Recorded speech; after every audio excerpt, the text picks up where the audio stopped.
berdasarkan gejala yang dijelaskan pada kasus yang ada pada soal, dapat disimpulkan bahwa pasien tersebut terinfeksi penyakit tuberkulosis, di mana tuberkulosis ini dapat juga disebut dengan TB. Nah, TB ini dapat menginfeksi hampir seluruh organ tubuh manusia seperti paru-paru, ginjal, otak, saluran pencernaan, dan lain-lain. Namun, organ yang paling umumnya terinfeksi itu adalah paru-paru. Nah, tuberkulosis ini dapat disebabkan karena infeksi dari bakteri Mycobacterium tuberculosis, di mana morfologi dari bakteri tersebut dia memiliki bentuk batang dan juga memiliki dinding lemak yang tebal, dia pertumbuhannya lambat dan juga tahan terhadap asam dan juga alkohol. Nah, karena bakteri tersebut tahan terhadap asam dan alkohol, maka disebut juga dengan BTA atau basil tahan asam. Nah, tuberkulosis ini dapat masuk ke dalam tubuh manusia dapat melalui paru-paru, saluran makan, saluran kemih, dan juga melalui kulit. Adapun gejala yang ditimbulkan dari tuberkulosis ini, yang pertama, pasien atau orang yang terinfeksi mengalami batuk berdahak hampir 2 minggu atau lebih, kemudian batuk disertai dengan dahak serta bercak darah. Pasien juga atau orang yang terinfeksi juga dapat mengalami sesak nafas, gangguan tidur, kemudian berat badan menurun, nafsu makan juga menurun, dan juga dapat demam selama lebih dari 1 bulan, serta dapat berkeringat pada malam hari tanpa aktivitas fisik. Baik, jadi yang selanjutnya itu untuk spesimen yang digunakan. Jadi spesimen yang digunakan kali ini yaitu sputum atau dahak. Mengapa kita menggunakan sputum atau dahak? Jadi sputum atau dahak ini bisa digunakan untuk menegakkan diagnosis, menilai keberhasilan dari suatu pengobatan, dan juga menentukan potensi penularan.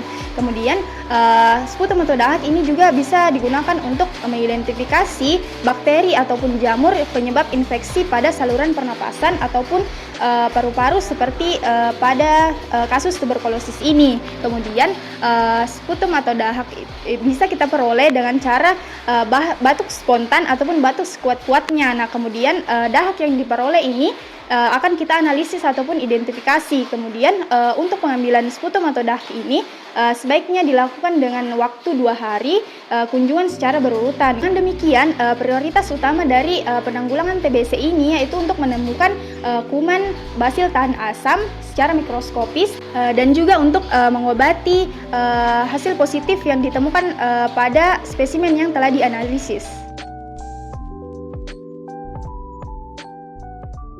Nah, salah satu teknik konvensional yang kita gunakan untuk menganalisis adanya Mycobacterium tuberculosis di dalam tubuh manusia dengan menggunakan metode sputum sphere microscope atau biasa disebut dengan pengecatan tahan asam. Nah, untuk pengecatan tahan asam ini kita akan menggunakan 2 warna. Yang pertama itu ada carbofluxin dan yang kedua itu ada methylene blue. Nah, ketika bakteri tersebut merupakan bakteri tahan asam, bakteri tersebut tidak akan terdekolorisasi oleh adanya alkohol asam sehingga dia akan tetap berwarna ungu. Nah, sebaliknya ketika bakteri tersebut merupakan bakteri yang tidak tahan terhadap asam, dia akan terdekolorisasi oleh asam alkohol tersebut sehingga akan menyerap warna dari methylene blue tersebut sehingga hasil pengecatannya akan berwarna biru. Nah, selain itu perlu kita ketahui bahwa metode pengecatan tahan asam ini hanya untuk mengetahui apakah bakteri tersebut merupakan bakteri yang tahan terhadap asam atau bukan untuk mengetahui jenis-jenis dari Mycobacterium tersebut. Oleh sebab itu perlu lagi kita melakukan diagnosa lebih lanjut untuk mengetahui jenis dari Mycobacterium tuberculosis tersebut. Adapun prosedur yang digunakan pada teknik konvensional kali ini, pertama-tama kita menyiapkan objek gelas yang sudah bersih ataupun bebas lemak. Lalu setelah itu kita preparasi sampel atau spesimen yang sudah kita pilih tadi, yakni sputum.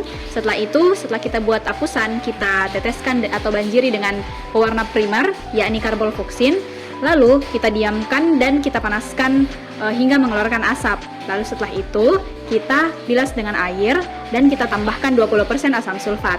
Nah, dengan penambahan 20% asam sulfat ini nanti kita biarkan atau diamkan selama 1-2 menit. Lalu kita bilas lagi dengan air.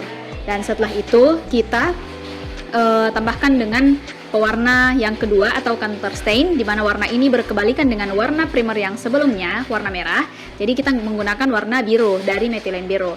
Lalu setelah itu kita bilas lagi dengan kita diamkan selama 2-3 menit, lalu kita bilas dengan air. Dan setelah itu kita keringkan, lalu kita amati di bawah mikroskop, di mana kita menggunakan bantuan minyak imersi pada perbesaran 1000 kali. Lalu setelah itu kita bakalan memperoleh hasil di mana bakteri tahan asam atau Mycobacterium sebagai contoh itu bakalan berwarna merah karena dia menyerap warna dari carboloxin. Sedangkan untuk bakteri yang tidak tahan asam bakalan menyerap warna dari metilen biru.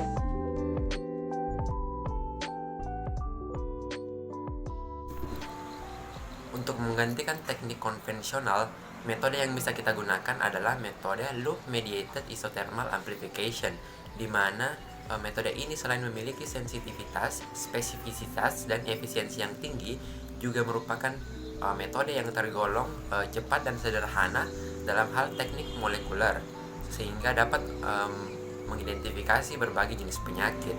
Dan metode ini hanya menggunakan sampel yang tergolong sedikit, yaitu 60 mikroliter saja sputum atau dahak untuk bisa mendeteksi penyakit tuberkulosis.